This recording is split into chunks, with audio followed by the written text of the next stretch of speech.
Good evening. Tonight, we start with what can only be described as a missile Armageddon. Over the last 24 hours, Ukraine has faced one of the most coordinated and colossal aerial assaults since the war began. Russia has unleashed a Hellfire of over 700 projectiles, specifically 659 drones and 44 missiles, targeting everything from high-rise apartments to vital port hubs. The scale is staggering. From the capital of Kyiv to the shores of the Black Sea, sirens haven't stopped ringing. We're hearing reports of at least 16 dead and over 100 injured.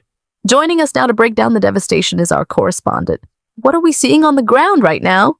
It's a scene of absolute chaos, Anchor. In Kyiv alone, 4 people were killed, and tragically, that includes a 12-year-old child. Mayor Vitaly Klitschko described falling debris sparking fires across residential blocks, hotels, and office spaces. But if we look south to Odessa, the situation is even grimmer. A missile slammed directly into a high-rise apartment building there, accounting for 9 of the deaths we're reporting. Entire flats were simply erased. Meanwhile, in Dnipro, explosions rocked neighborhoods for the second time this week, leaving residential towers with gaping holes in their facades. And these aren't just military targets, are they? Not at all. We've seen damage to education facilities, parking areas, and even a 74-year-old kiosk worker killed in Zaporizhzhia while just doing her job, 450. This was a strike aimed at breaking the civilian spirit. President Zelensky has been very vocal on social media today. What is the message coming out of the Bankova? Zelensky is calling this deliberate terror. He posted on X, formerly Twitter, that there can be no normalization of Russia as it stands today.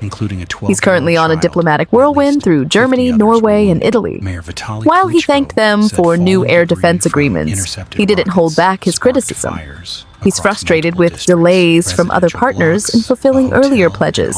He made it clear, Kyiv needs these missiles every single day to survive these nightly barrages. While Ukraine pleads for more help, we are seeing a massive shift in rhetoric coming from the United States.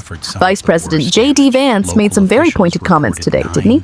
He did, and they are causing waves. At a recent rally, J.D. Vance stated that stopping new U.S. weapons deliveries to Ukraine was one of the administration's proudest decisions. He argued that if Europe wants to buy weapons, they can, but the U.S. is out of that business.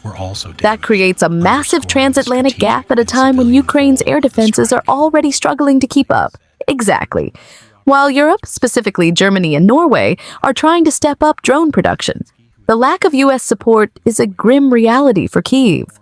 As the war grinds into its 5th year, every night is becoming a fight for survival where enough air defense is never quite enough. A grim reminder that the battlefield is no longer just the front lines, but the very living rooms of Ukrainian civilians. Our thanks to our correspondent.